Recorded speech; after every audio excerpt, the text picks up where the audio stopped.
Bienvenue dans Compte sur toi. Ici, je parle comme je vis, en marchant, en respirant, en essayant de comprendre ce que la vie met sur mon chemin.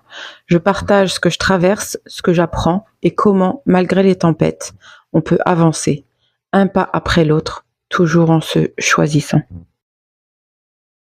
Et je vais faire les épisodes pendant que je marche, pendant mes randonnées, parce que symboliquement, c'est un peu la même chose quand on part en randonnée. On compte sur soi, on compte sur sa santé, on compte sur sa motivation, son énergie. On est en autonomie, hein. On n'est pas dans la jungle, hein. Moi, je suis pas dans la jungle, hein. Je vais en Alsace, je suis dans les Vosges. On est très très près de la civilisation. Mais parfois, on peut quand même être à quelques kilomètres de la route. Il suffit de glisser, il suffit de se tromper de chemin, de tomber, de se fouler la cheville, tout simplement, et de rester à terre pendant peut-être des heures. Il suffit qu'on n'ait pas de téléphone. Donc oui, quelque part, j'ai toujours ça derrière ma tête en disant que je compte sur moi pour revenir au point de départ. Et dans la vie, c'est comme ça.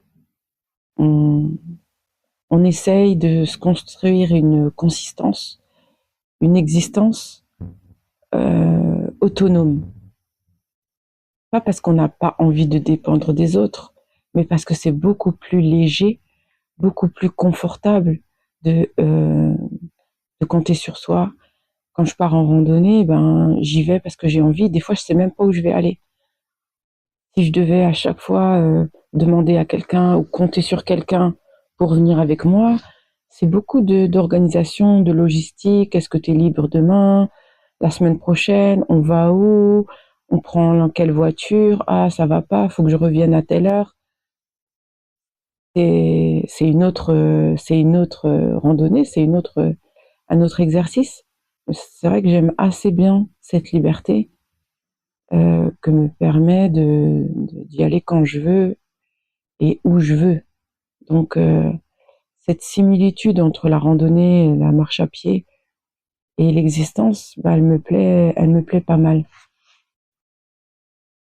Aujourd'hui, pendant ma randonnée, j'ai pensé à, à ce qui nous est destiné. Est-ce que on peut passer à côté de ce qui nous est destiné en forçant les choses? Est-ce qu'il faut toujours se battre pour obtenir ce qu'on veut en fait? C'est vrai que je suis quelqu'un, moi, d'assez résistant, assez endurant, qui se bagarre beaucoup, ou je me bagarrais beaucoup pour atteindre tel ou tel objectif. Des fois, quand j'y repense, je suis fatiguée juste à penser à tout ce que j'ai fait pour atteindre telle ou telle chose, pour contacter telle ou telle personne. Et quand je vois à la fin, souvent c'était pour zéro résultat ou quelque chose de minime ou une déception. Et je repense à toute cette énergie mobilisée et je me dis à quoi bon, pourquoi faire? Et quand je me dis est-ce que vraiment j'ai peur de rater quelque chose si je me donne pas les moyens? Je repense à un épisode de ma vie. Avant, à côté de chez moi, je gérais un institut, un hammam, de 2008 à 2015, où j'accueillais les femmes et tout. Donc ça, c'était vraiment un rêve. À l'époque, c'était pas très répandu. Et je me disais, ah, ce serait tellement bien d'avoir un endroit comme au Maroc où les femmes viennent se laver en autonomie, se prêter les produits, utiliser des produits naturels. Je savais pas du tout comment faire. Vraiment, j'avais aucun exemple, aucun modèle. J'avais juste une photo dans un magazine et je me suis dit ouais, peut-être que c'est ça, mais je savais pas du tout comment aménager le truc, comment ça chauffe, ni rien du tout. Bref, finalement, j'y suis arrivée. C'était un petit établissement qui était modeste, mais chaleureux apparemment, parce que même des années après, des clientes et des femmes m'en parlent encore. Et donc après, en 2015, quand j'ai eu des enfants petits qu'il fallait emmener à l'école, j'ai pas eu beaucoup de soutien pour gérer cet établissement, j'ai par exemple, ma 2e grossesse, j'ai accouché 2 semaines après, j'étais de retour, au travail avec le bébé sur la banquette entre 2 gommages, je lui donnais à manger, voilà. Donc pas beaucoup de soutien familial ni rien du tout. Donc en 2015, j'ai décidé d'arrêter parce que c'était trop lourd.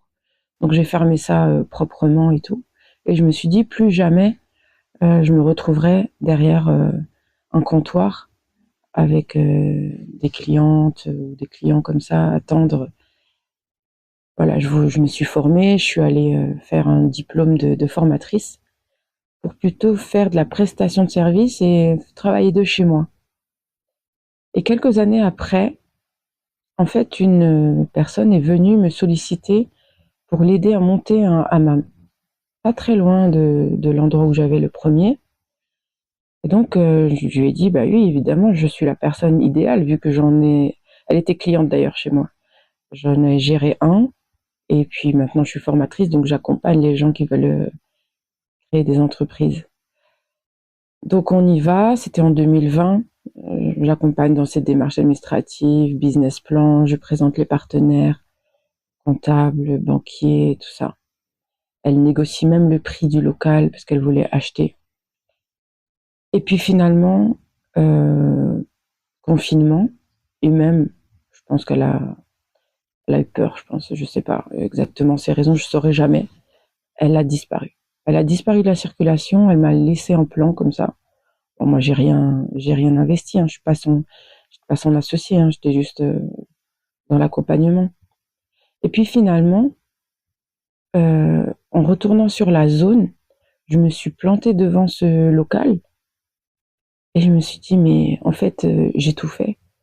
J'ai le business plan, j'ai tous les partenaires de prêt, j'ai les sous, j'ai les compétences, pourquoi pas y aller en fait?» Et c'est ce que j'ai fait.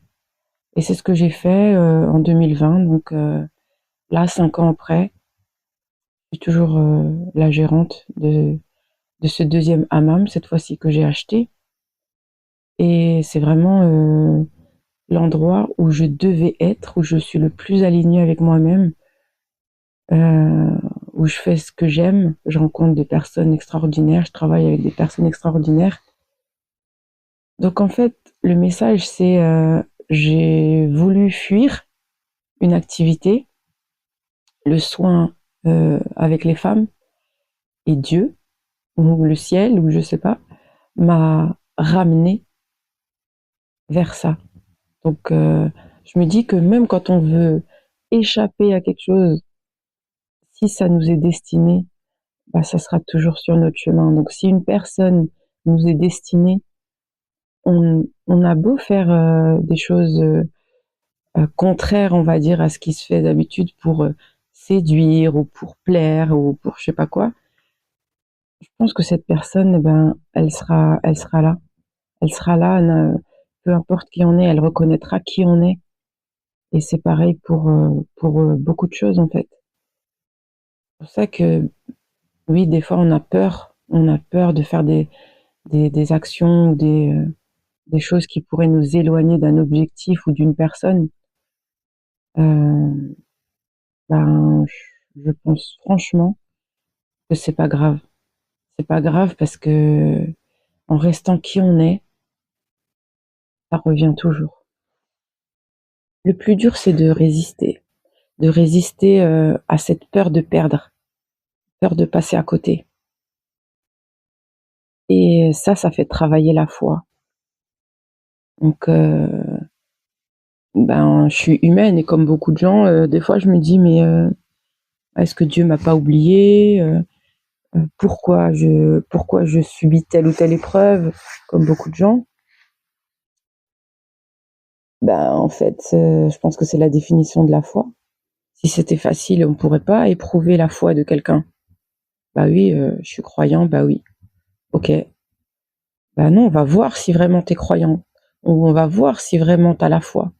Je vais faire le vide autour de toi, je vais t'éloigner de tout ce que tu aimerais avoir ou être pour voir si tu continues à rester qui tu es.